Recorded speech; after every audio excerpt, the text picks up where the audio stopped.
साथियों, मैं भारत का पहला प्रधानमंत्री हूं जिसका जन्म आजादी के बाद हुआ।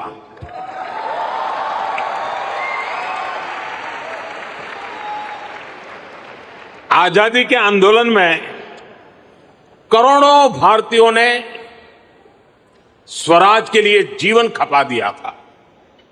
उन्होंने अपना हित नहीं देखा, अपने कंफर्ट जोन की चिंता नहीं की। वो तो बस देश की आजादी के लिए सब कुछ भूलकर अंग्रेजों से लड़ने चल पड़े थे। उस सफर में किसी को फांसी का फंदा मिला, किसी के शरीर को गोलियों से भून दिया गया,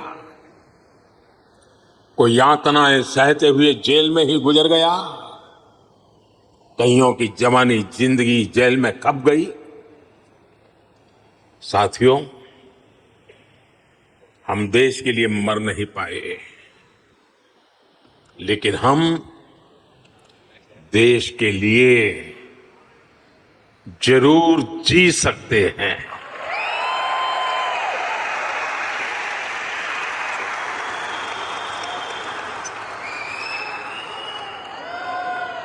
मरना हमारे नसीब नहीं था, जीना हमारे नसीब है।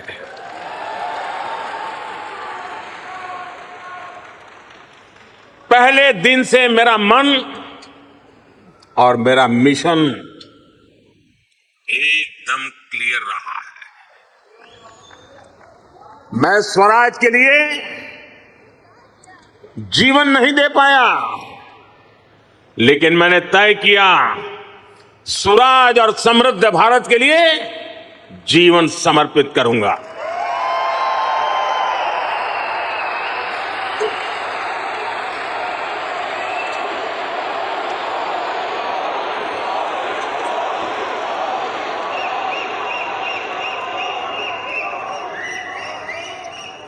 मेरे जीवन का एक बहुत बड़ा हिस्सा ऐसा रहा जिसमें मैं सालों साल तक पूरे देश में घूमता रहा, भटकता रहा।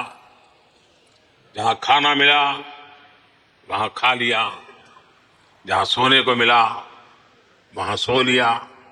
समंदर के किनारे से लेकर पहाड़ों तक, रेगिस्तान से लेकर बर्फीली चोटियों तक मैं हर क्षेत्र के लोगों से मिला, उनको जाना, समझा।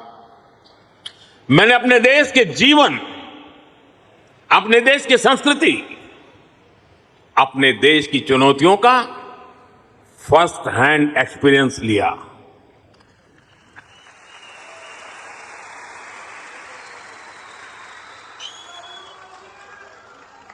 वो भी एक वक्त था जब मैंने अपनी दिशा कुछ और तय की थी, लेकिन नियति ने मुझे राजनीति में पहुंचा दिया। कभी नहीं सोचा था कि एक दिन चीफ मिनिस्टर बनूंगा, और बना तो गुजरात का लॉन्गेस्ट सर्विंग चीफ मिनिस्टर बन गया।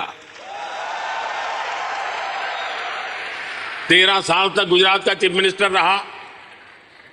इसके बाद लोगों ने प्रमोशन देकर मुझे प्राइम मिनिस्टर बना दिया।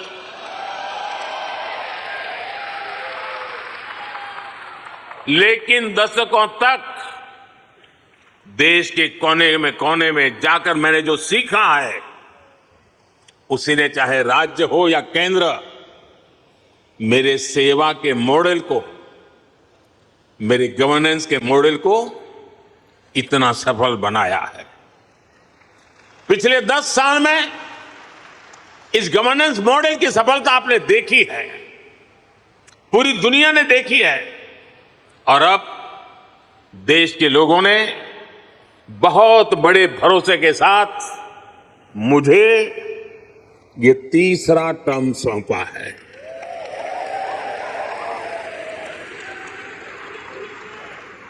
ये थर्ड टर्म में मैं 3 गुना ज्यादा दायित्व बोध के साथ आगे बढ़ रहा हूं।